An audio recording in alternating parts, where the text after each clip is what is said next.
This episode is brought to you by Amazon. Sometimes the most painful part of getting sick is the getting better part. Waiting on hold for an appointment, sitting in crowded waiting rooms, standing in line at the pharmacy, that's painful.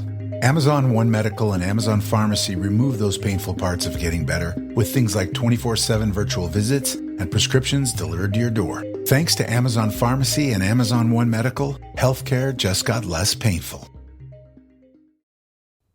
Hey, just a heads up, this episode may be a bit of a trigger warning for some as we discuss scenarios like abuse.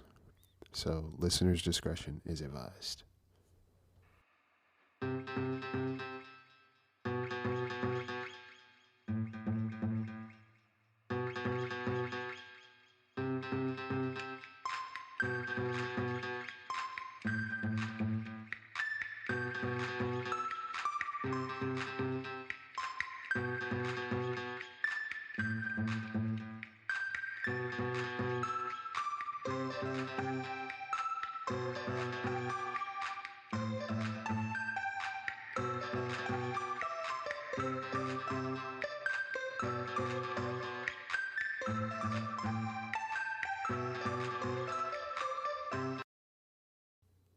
Hey guys, how are you?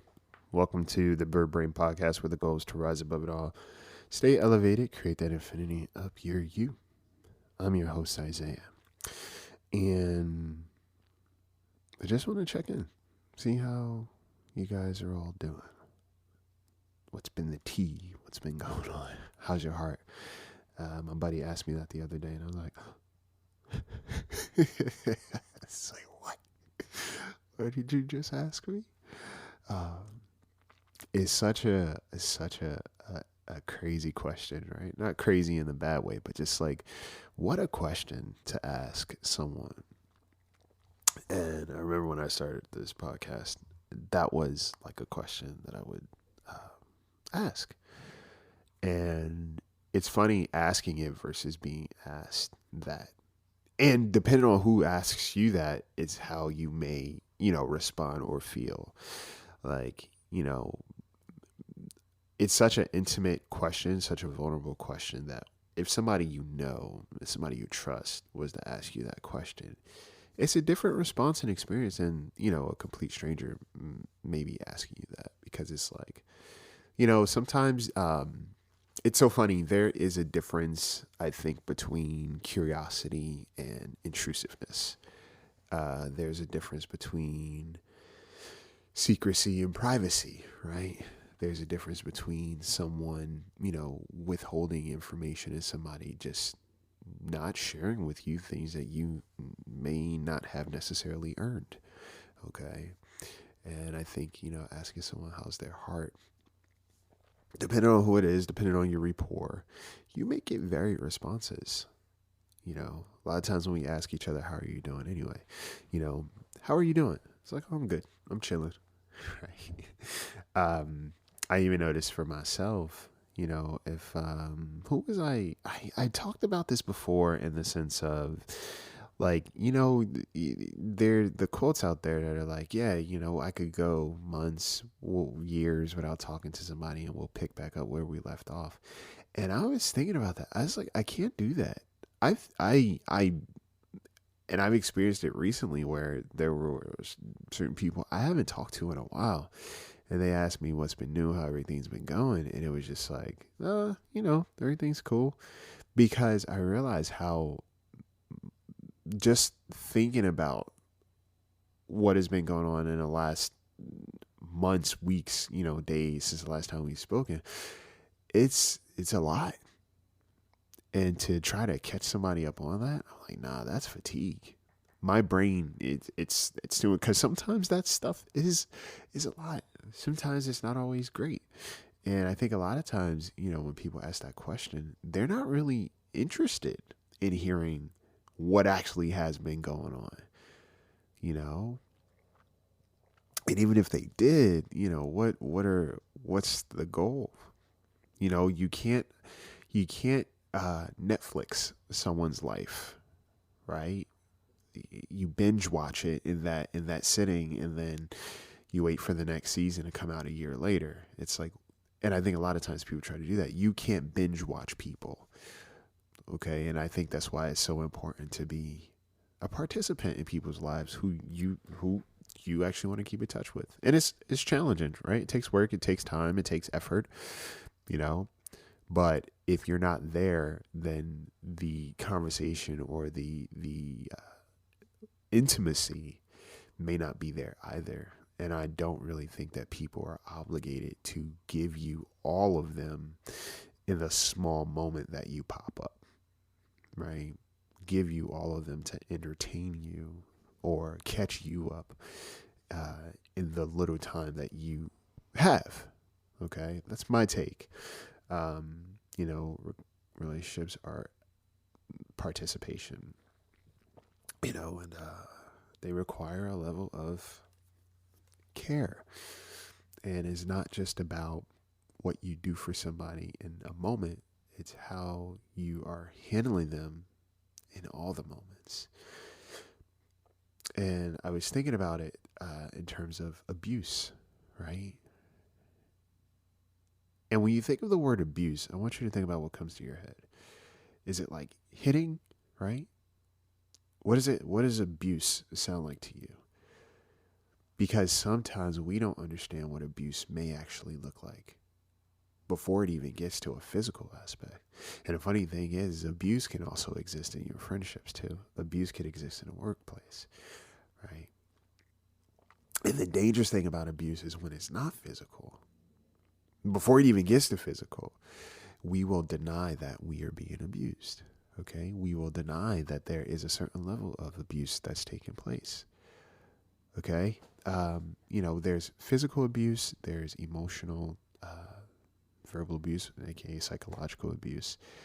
And I'll read off the definition for you. Psychological abuse, often called emotional abuse, is a form of abuse characterized by a person subjecting or exposing another person to behavior that may result in psychological trauma, including anxiety, chronic depression, or post-traumatic stress disorder, amongst other psychological problems. Okay? Emotional abuse is any type of abuse that involves the continual emotional mistreatment of a child, it says. It's sometimes called psychological abuse. Emotional abuse can involve deliberately trying to scare, humiliate, isolate, or ignore a child. Now, this is with a child, right? And the unfortunate thing is with children, a lot of times they are so trusting, or they're delicate, they're vulnerable, right? They are looking for a space to be safe. So even them being abused, they may not know how to navigate. They may understand that, hey, something feels wrong to me, so much so that I'm scared all the time. Or I know that I have to always kind of navigate this space in such a way that keeps me safe.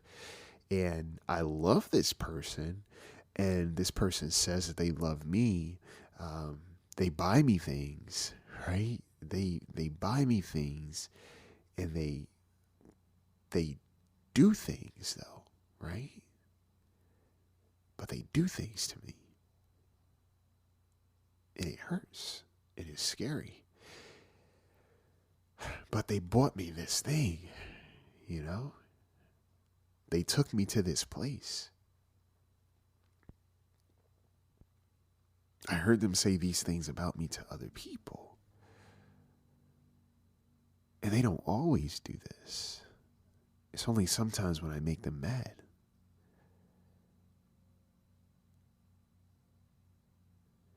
Now, a kid is saying that. Let's say that a kid has this modality. And now an child becomes an adult, and that's the same modality that they exist in. Well, this person doesn't hit me all the time. Oh, they had a bad day. Yeah, but they bought me flowers, or they cooked dinner, or we had a good movie night. We had a good time. It's not all so bad, That's just one time, and I do bruise a little quickly.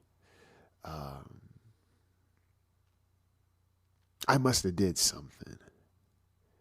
In the summer of 1994, 4 teens entered an abandoned building in Gravesend, Brooklyn. It was the last time they would be seen alive. With few clues and no witnesses, the case went cold. But for Anthony Brewer, the brother of one of the victims, the search never stopped. In 2024, he acquired evidence from the police that contained DNA samples that didn't match the teens. That discovery put his life and the life of his family in grave danger. Goosebumps, The Vanishing. All episodes now available on Disney Plus and Hulu on disneyplus.disney.com. Rated TV 14 LV. Abuse is a funny thing because what it does is it makes you feel like you're wrong for recognizing the wrong that's being done to you. So much so you start to look for the right in it. Oh, this person must have didn't mean it. Oh, they had a rough childhood. You know, their parents used to abuse them and respond that way. So that must be what it is. Okay. And then even in friendships, you know, physical, emotional abuse or verbal abuse is real. Somebody calling you dumb or somebody kind of doing certain things that consistently put you in some level of discomfort and harm's way, right? Whether it's manipulation, whether it's verbal abuse, right? Saying things to you to make you question yourself, to harm you, right? Explosive maltreatment, okay? And the funny thing is, we don't necessarily think that abuse would even exist in friendships, but it does. We have to understand that people are people outside of the labels. Anyone has the potential to be abusive. If it's a repetitive action or experience, it's abuse, right? In such a way that it harms you, right? It's an unhealthy dynamic, okay? I want you to really understand that, how you feel, okay? And what it's like to have it happen, okay? What are you trying to make sense of? You never have to try to make sense or justify somebody's abuse. Physical, forget it, right? Psychological is kind of harder sometimes to identify, because it doesn't leave any visual or visible scars, right? No visible bruises or wounds. It's all in your head. But the funny thing is the scars that come with psychological abuse will show up in your relationships moving forward, does show up in how you talk about yourself, okay? Does show up in how you treat yourself, okay? Does show up in how you treat others, right? There are telltale signs sometimes. You know, if you've experienced a history of abuse, whether it's domestic violence or again, it's psychological abuse, even your relationships moving forward, you will have, if it goes unchecked and it's just a repetitive pattern that you're used to, you will exist in relationships or find comfort in people treating you a certain way and also doing things to you, right? If you grew up in a household where you're constantly in it's an explosive, combative experience whenever you speak up for yourself, okay? You may exist in a relationship where you guys are just arguing back and forth and saying the nastiest things to each other. And you think, okay, if my relationship doesn't have this, then it's not a good relationship, because that's what I'm used to and that's how you show you love somebody. We're supposed to fight, you know? We're supposed to have arguments. Okay. Arguments are not the same thing. Well, disagreements are not the same thing as abusive arguments. Okay. And abusive exchanges. That's not the same thing. You can respectfully disagree with another person without cutting away at them, right? Without attacking their character or who they are or what they look like. Okay. You know, telling somebody, yeah, you're a piece of crap and no one ever wants you, or you're just like this person, etc. That's abuse. You'll never be good enough. Okay? Because now it makes this person question their whole existence, their inherent makeup. Okay? Why do I even exist? Why am I even here?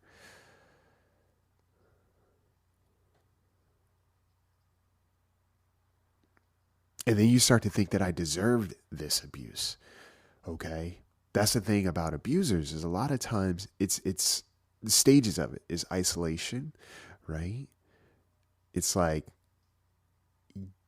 you find a way to make it okay for them to do it, right? Because in some way, shape, or form, they've made you think that, one, you did this, right? You made me do this. Well, if you didn't do A, B, and C, I wouldn't have responded that way. I wouldn't have hit you. I wouldn't have yelled, screamed, cursed you out, degraded you. This is your fault. Okay? And then the isolation starts to happen, right? You're so fearful of speaking up about it because it's like, well, if I speak up about it, I'm going to get them in trouble. And I don't want to get them in trouble. They just had a rough day.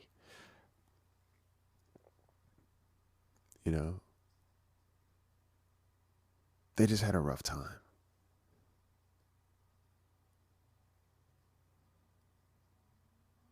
I had to do something to deserve this.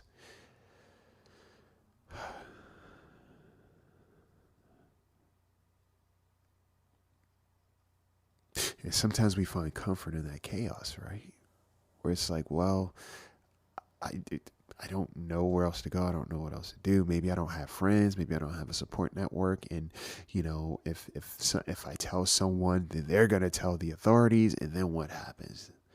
And as a kid, if it's a parent or it's a relative or a caregiver, right? Or even sometimes somebody in a professional setting, if I say something, I'm going to get them in trouble. And I don't want to get them in trouble, right? I don't want to cause any trouble, right? I don't want to get in trouble. Okay. There's always this fear of like, if I say something, I speak up, I advocate for myself, that is a bad thing. And that's how abuse works. It becomes, hey, there's nothing wrong with what I'm doing. There has to be something wrong with you to invite this level of behavior. There's a lack of accountability. Okay. There's a lack of responsibility, okay? And it becomes the person that's being abused, it becomes their burden to bear.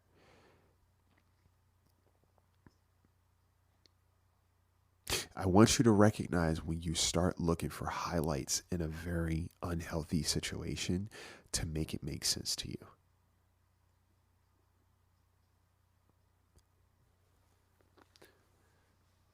What am I trying to justify? What am I trying to make right? What does not feel right? Okay. And I know if you have experienced this or if you are experiencing it, it's tough. Okay. It's tough because it's scary. Well, if I say something, then what happens? I don't have this relationship anymore. And I know this person loves me. I love them. Okay. I'm not ready to break up or separate, okay? Or I have kids, okay? And this is not gender specific. The funny thing is, abuse can exist in a lot of ways, in a lot of spaces, okay?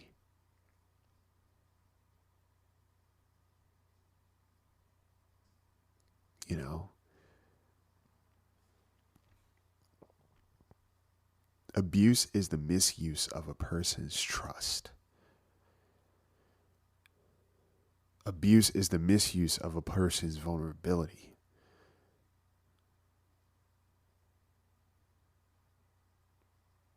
Abuse is the misuse of somebody's body and mental body autonomy, emotional autonomy. Okay?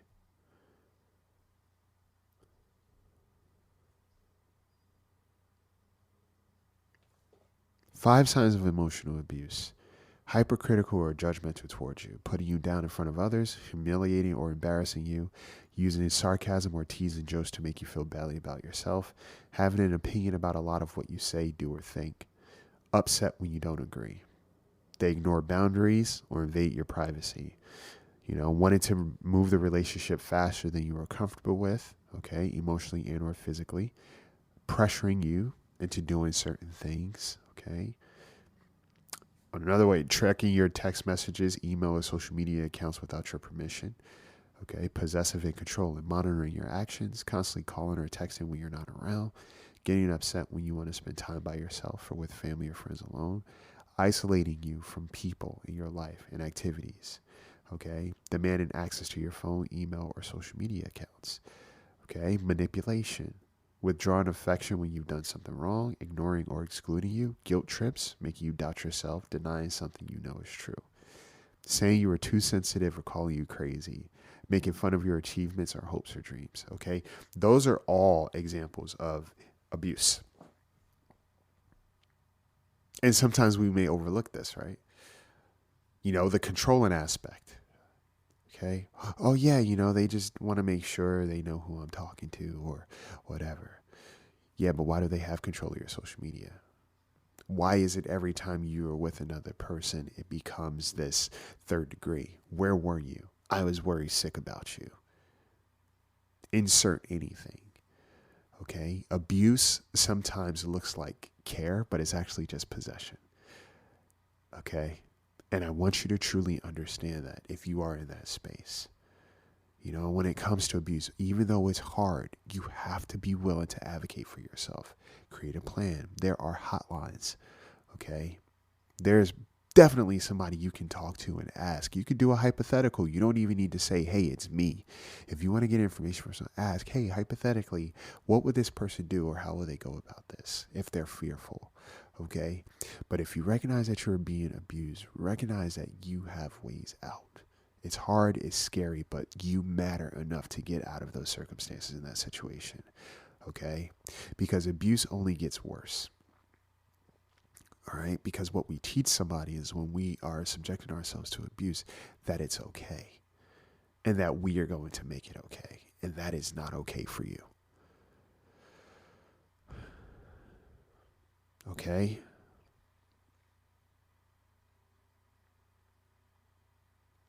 Your boundaries cannot be outbought.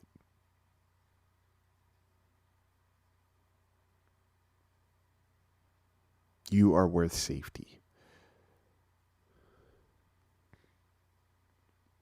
It is your right to protect yourself and take care of yourself and keep yourself in a safer environment. Okay, I just want you guys to think about that. It was something that was on my heart, and it was just processing, like in terms of how we exist in relationship dynamics, et cetera, and what's okay and what's not, and giving people grace or whatever. Sometimes that's abuse. Okay, sometimes that's an allowance of abuse. And we have to recognize when we are being coerced into second chances, et cetera, it's an allowance of being abused. Split the difference, okay? And take care of yourselves. All right. I'm taking more clients. Funny enough, yes, in terms of, coaching and mental health coaching and establishing boundaries and working through those things. I am open. I have availability for coaching. Okay. I'll leave the link in the bio. And, if that's something that you've been trying to work through or work with, let's work on some practices and skills, right? Join a self-defense class, okay? All right? Have community, but do not isolate, okay? Do not try to make sense of poor behavior, all right? Take care of yourselves, okay? Take care of each other. And take inventory, all right? Take flight.